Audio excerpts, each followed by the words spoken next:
नमो भगवते वासुदेवाय। ओम नारायणाय।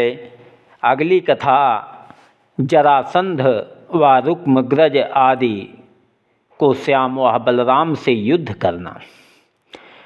सुखदेव जी ने कहा, हे परीक्षित, जब मुरली मनोहर रुक्मणी को इस तरह हर ले गए और यह समाचार शिशुपाल ने सुना, तब जरासंध व दंतवक्त आदि का सब बारात वालों राजा अपनी अपनी सेना साथ लेकर श्याम सुंदर के रथ के पीछे चढ़ दौड़े और आपस में कहने लगे कि बड़ी लज्जा की बात है कि हम लोगों के रहने पर भी यादव का बेटा रुक्मणी को बरजोरी हर ले जाबे। जब इसी तरह की चर्चा आपस में करते हुए श्याम सुंदर के रथ के पास पहुँचे, तब उन लोगों ने ललकार कर कहा कि तुम दोनों भाई कहाँ भागे जाते हो? खड़े होकर हमारे साथ लड़ाई करो। जो सूरवीर क्षत्रिय हैं वह युद्ध विषे पीठ नहीं दिखाते। यह वचन सुनते ही बलराम जी ने अपनी सेना समेत फिर कर उन लोगों से ऐसा युद्ध किया कि दोनों ओर से अनेक शस्त्र चलकर नदी रूपी रुधिर बह निकला। ऐसा भारी युद्ध देखकर रुक्मणी घबरा गई और बड़े सोच से मन में कहने लगी कि मेरे लिए श्याम व बलराम इतना दुख पाते हैं। हे परमेश्वर, यह सब शत्रु कब तक लड़ेंगे और इतनी सेना किस तरह मारी जाएगी? जब रुक्मणी इसी तरह अनेक बातें विचार कर मारे डर के कांपने लगी, तब वैकुंठनाथ अंतर्यामी ने उनसे कहा कि तू मेरी महिमा जानकर भी इतना क्यों डरती है? धैर्य रख, अभी एक क्षण में यह सब शत्रु इस तरह मारे जाएंगे जिस तरह सूरज निकलने से तारे दिखलाई नहीं देते। जब मुरली मनोहर के समझाने पर राज दुलारी का डर नहीं छूटा, तब उन्होंने लड़ना उचित नहीं समझा और अपना रथ रणभूमि से अलग ले जाकर खड़ा कर दिया और युद्ध का कौतूहल देखने लगे। यादव असुरन से लड़त हो तु महासंग्राम, ठाढ़े देखत कृष्ण हैं करत योद्ध बलराम। उस समय बलराम जी ने क्रोधित होकर अपना हलवा मूसल उठा लिया और बड़े बड़े सूरवीर हाथी व घोड़े को मारने लगे। जिस तरह किसान लोग खेत काट डालते हैं, उसी तरह बलभद्र जी ने क्षण भर में बहुत सी सेना शत्रुओं की मार गिराई। जब जरासंध आदि राजाओं ने यह दशा अपनी सेना की देखी, तब रणभूमि से भागकर शिशुपाल के पास चले आए। इतनी कथा सुनकर सुखदेव जी ने कहा, हे परीक्षित, उस समय देवता अपने विमान पर से बलराम जी पर पुष्प बरसाकर उनकी स्तुति करने लगे। जब शिशुपाल ने अपने साथी राजाओं की यह दुर्दशा देखी, तब मारे सोच व लज्जा के उसका मुख पीला हो गया और जरासंध से रोकर कहा, महाराज रुक्मणी को श्री कृष्णचंद्र बरजोरी उठा ले गए और लड़ाई में भी हम लोगों से कुछ नहीं बन पड़ा। इसलिए लज्जावश मुझसे अपना मुख किसी को दिखलाया नहीं जाता। यह कलंक जन्म भर नहीं छूटेगा।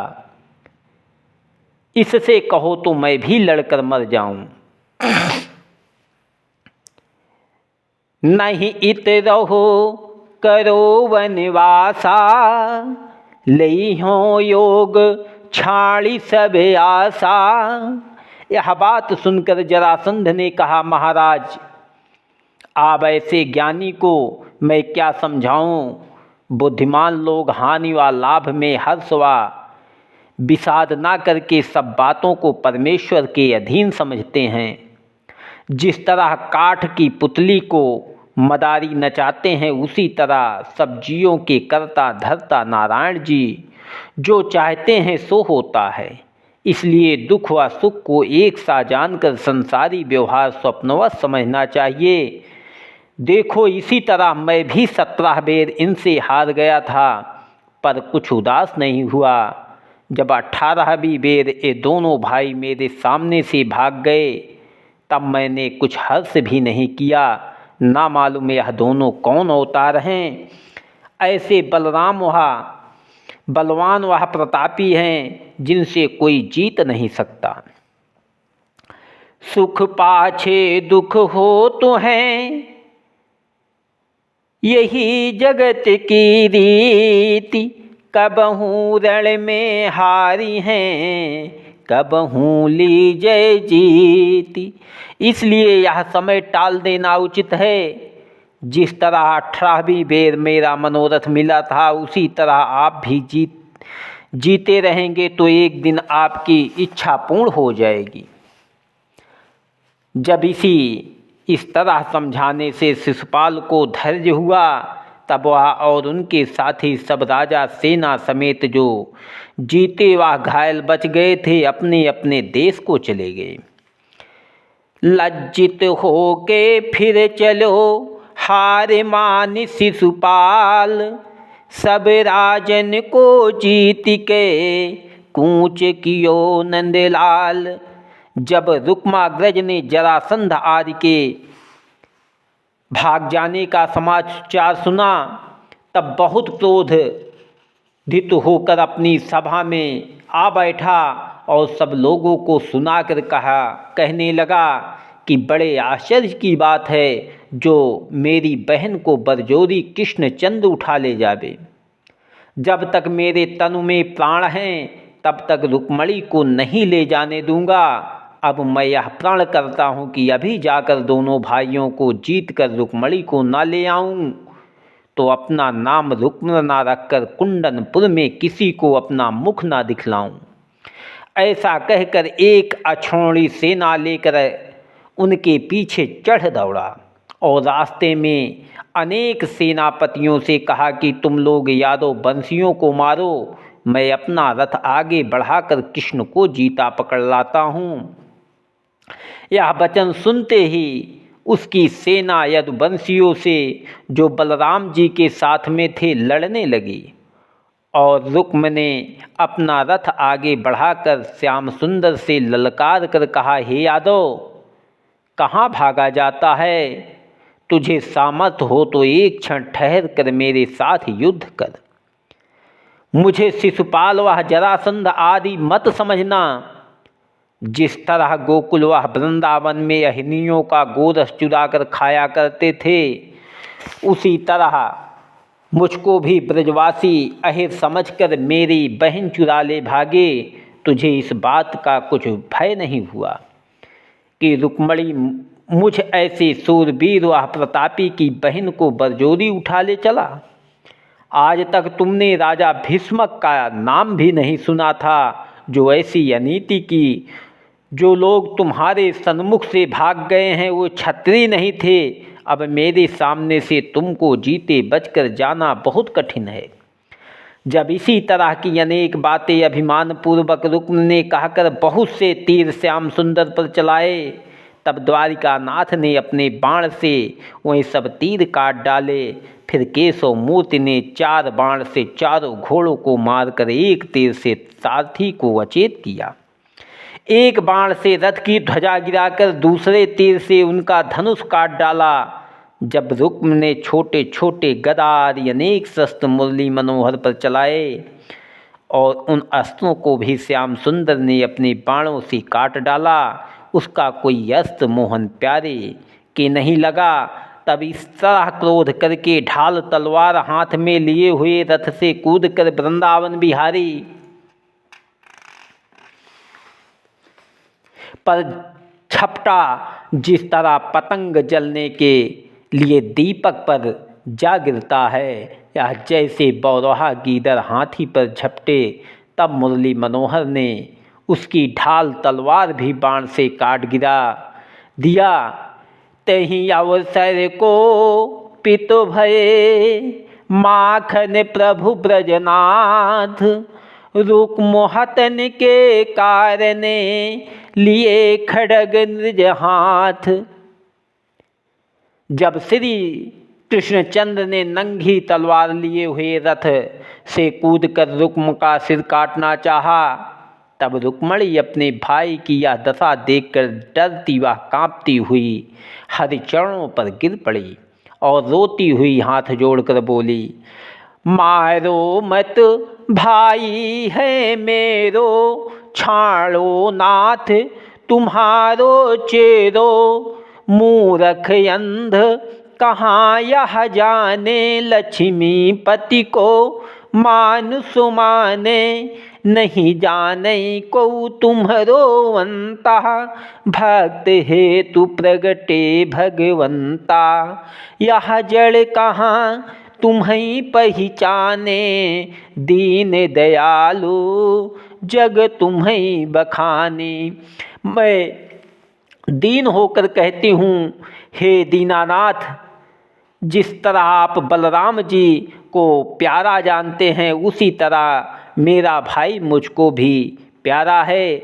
जिस तरह ज्ञानी लोग बालक व बौरहों मूर्ख के अपराध पर कुछ ध्यान नहीं करते, उनके दुर्वचन को कुत्ते के भौंकने समान समझते हैं, उसी तरह आप भी मेरे भाई को मूर्ख समझकर इनके प्राण मुझे दान दीजिए। कदाचित आप इनको मार डालोगे तो मेरे पिता को, जो तुम्हारा भक्त है, बड़ा दुख होगा। और यह बात संसार में प्रकट है कि जहाँ तुम्हारे चरण जाते हैं वहाँ सबको सुख मिलता है। सो यह बड़ा आश्चर्य समझना चाहिए कि भीष्मक तुम्हारा ससुर होकर पुत्र का शोक उठाए। बंधु भीख प्रभु मोको दीजय, इतनो यस तुम जग में लीजय। जो तुम या को मारी हो, माखन प्रभु ब्रजराज। तो मोको सब सृष्टि में अपयस हैं ये आज। हे राजन, यह बात सुनकर और रुक्मणी की दशा देखकर श्याम सुंदर ने रुक्म का प्राण लेना उचित ना समझा। उसकी पगड़ी उतार कर उसकी भुजा बांधकर अपने रथ में बांध लिया। इतनी कथा सुनाकर सुखदेव जी ने कहा, हे परीक्षित, उधर कृष्णचंद्र जी ने रुक्म की यह दुर्दशा की, इधर बलराम जी उसकी सेना मार व भगाकर यदुवंशियों को साथ लेकर इस तरह बड़े हर्ष से केशव मूर्ति के पास पहुँचे, जिस तरह ऐरावत हाथी कमलवन को रौंदकर तोड़ता चला आता है। जब रुक्म को बांधा देखकर यदुवंशी हंसने लगे, तब बलभद्र जी ने मुरली मनोहर से कहा कि हे भाई, रुक्म से तो भूल हुई थी, पर आपने भी अच्छा नहीं किया जो अपने साले को बांध रखा है। इस तरह के जीने से रुक्म का मरना उत्तम था। कदाचित यह युद्ध में सन्मुख मारा जाता तो अप्सराएं हाथ से उठाकर स्वर्ग में ले जाती। इस समय रुक्म तुम्हारे सामने लड़ने आया था, उसी समय उसको समझाकर विदा कर देना उचित था। इष्ट मित्र व संबंधियों को अपराध करने पर भी मारना व बांधना ना चाहिए। अपने प्राण लेने से भी अधिक आपने प्राण लेने से भी अधिक दंड इसको दिया। अब इसे बांध कर रखने से क्या लाभ होगा। अपने भाई का यह वचन सुनते ही श्री कृष्ण जी ने रुक्म को छोड़ दिया। बलदाऊ ने उसे बहुत संतोष देकर जाने के लिए कहा और रुक्मणी जी से बोले, हे राजकन्या, तुम्हारे भाई की जो यह गति हुई, इनसे श्याम सुंदर का कुछ दोष नहीं है। यह सब इनके पिछले जन्म के कर्मों का फल था। क्षत्रियों का यह धर्म है कि पृथ्वी व द्रव्य व स्त्री के लिए आपस में झगड़ा करते हैं। जब दो मनुष्य लड़ेंगे तो उसमें एक की जीत होगी और दूसरा अवश्य हारेगा। कर्म का लिखा हुआ किसी तरह मिट नहीं सकता। जो कुछ रुक्म के भाग में लिखा था सो हुआ। संसार में जिसने जन्म पाया वह अवश्य दुख व सुख उठाता है। जीवात्मा सदा अमर रहकर कभी नहीं मरता और यह शरीर सदा बनता बिगड़ता रहता है। इसलिए अंग की दुर्दशा होने से जीवात्मा की निंदा नहीं होती। तुम रोना छोड़कर यह सब दुख रुक्म के प्रारब्धाधीन समझो। यह बात समझाने से रुक्मणी अपने मन को धैर्य देकर चुप हो रही।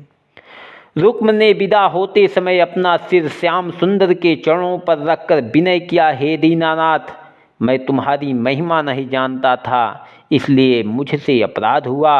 अब दयालु होकर उसे क्षमा कीजिए। जब ब्रह्मा व महादेव आदि देवता आपको नहीं पहचान सकते तो मेरी क्या सामर्थ्य है जो तुम्हारी महिमा जान सकूं। इसी तरह बहुत विनती व स्तुति करके रुक्म वहाँ से विदा हुआ। कहे सुंदरी सैन्य में किए जेठ की लाज, अब विलंब क्यों करत हो हाँ को रथ ब्रजराज। रुक्मणी की यह मनसा समझकर श्री कृष्ण जी ने अपना रथ द्वारिका की ओर हाँक दिया। रुक्म अपनी प्रतिज्ञा अनुसार राज मंदिर पर नहीं गया। कुंडनपुर के निकट भोजकट नामक दूसरा नगर बसाकर वहाँ रहा। राजा भीष्मक ने मन में शत्रुता रखकर अपनी स्त्री व पुत्रों को वहाँ बुला भेजा। जब रामकृष्ण द्वारिकापुरी के निकट पहुँचे तब राजा उग्रसेन व वसुदेव आदि बड़े हर्ष से नगर के बाहर आकर सम्मानपूर्वक उनको लिवा ले गए। सब द्वारिका वासियों ने अपने अपने द्वार पर मंगलाचार्य करके उनकी आरती की। प्रिया सहित श्री द्वारिका यदुपति पहुँचे आए, पुरवासी प्रफुल्लित भये आनंद उर न समात। जब केशव मोती इसी तरह सबको सुख देते हुए अपने द्वार पर पहुँचे तब देवकी जी ने बहुत स्त्रियों समेत वहाँ आकर अपने कुल की रीति की रुक्मणी की सुंदरता देखकर बड़े हर्ष से उसे व मोहन प्यारे को महल में ले गई। राजा उग्रसेन व वसुदेव ने उसी दिन गर्ग पुरोहित को बुलाकर विवाह का मुहूर्त पूछा। जब गर्ग मुनि ने शुभ लग्न विवाह का बतलाया तब राजा उग्रसेन ने अपने मंत्रियों को विवाह की तैयारी करने के लिए आज्ञा देकर दुर्योधन आदि अनेक राजाओं के यहाँ न्योता भेज दिया। राजा भीष्मक ने जो अपनी कन्या श्याम सुंदर को विवाहना चाहता था, द्वारिका में विवाह होने की तैयारी सुना तब उसने बड़े हर्ष से अपने मन में कन्यादान का संकल्प किया और बहुत से रत्नाजक भूषण वस्त्र हाथी घोड़ा रथ पालकी दासी व दास अपने पुरोहित सहित द्वारिकापुरी में वसुदेव जी के पास भेज दिया। जब द्वारिका में उधर देश के राजा न्योता करने के लिए आकर इकट्ठे हुए तब इधर से यह ब्राह्मण दहेज की सब वस्तुएं लेकर वहां पहुंचा। ऐसी भीड़ व शोभा द्वारिका में हुई जिसका हाल वर्णन नहीं हो सकता। गर्ग पुरोहित ने शास्त्रानुसार श्याम सुंदर का विवाह रुक्मणी के साथ कर दिया। पंडित तहाँ वेद ध्वनि करी हैं रुक्मणी संग प्रभु भावरी फिरी हैं। ढोल न फिरी बहुत ये बजावे हर्ष देव सुमन बरसावे। सिद्ध साध चारण गंधर्व अंतरिक्ष हों देखे सर्व। चढ़ी विमान सब माथ झुलावे देव बधू सब मंगल गावे। हाथ धरे प्रभु भावरी पारी बामो अंग रुक्मणी बैठारी। खोलत कंकण कृष्ण मुरारी ऐसे रस्म रीति सब कारी। अति आनंद रचो जगदीशा हर्षि हर्षि सब देहि असीसा। कृष्ण रुक्मणी जोड़ी जीवे यह चरित सुनिया मृत पीवै।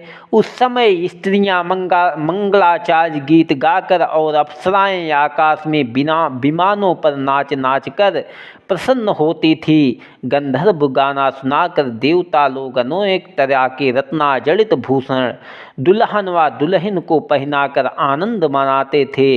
जब विवाह हो चुका तब राजा उग्रसेन ने ब्राह्मणों को बहुत सा दान व दक्षिणा देकर सम्मान पूर्वक विदा किया। याचकों व मांगनों को मुँह मांगा द्रव्यादि इतना दान दिया कि उनको दूसरी जगह मांगने की इच्छा नहीं रही। राजा उग्रसेन ने सब राजाओं और ब्राह्मणों को यथायोग्य सम्मान पूर्वक विदा किया। इतनी कथा सुनाकर सुखदेव जी बोले, हे राजन, उस दिन द्वारिकापुरी वह तीनों लोकों में ऐसा आनंद सबको प्राप्त हुआ जिसका हाल वर्णन नहीं हो सकता। रुक्मणी जी के द्वारिका में आने से सब छोटे बड़ों के घर में लक्ष्मी जी का वास हो गया। सब राजा उनकी अधीन रहकर अपने अपने देश की सौगात श्याम व बलराम को भेजने लगे। जो कोई यह कथा रुक्मणी मंगल की सच्चे मन से कहे वह सुने, उसको मुक्ति और सब तीर्थ स्थान करने का फल मिलता है। ओम नमो भगवते वासुदेवाय। ओम नारायणाय नमः।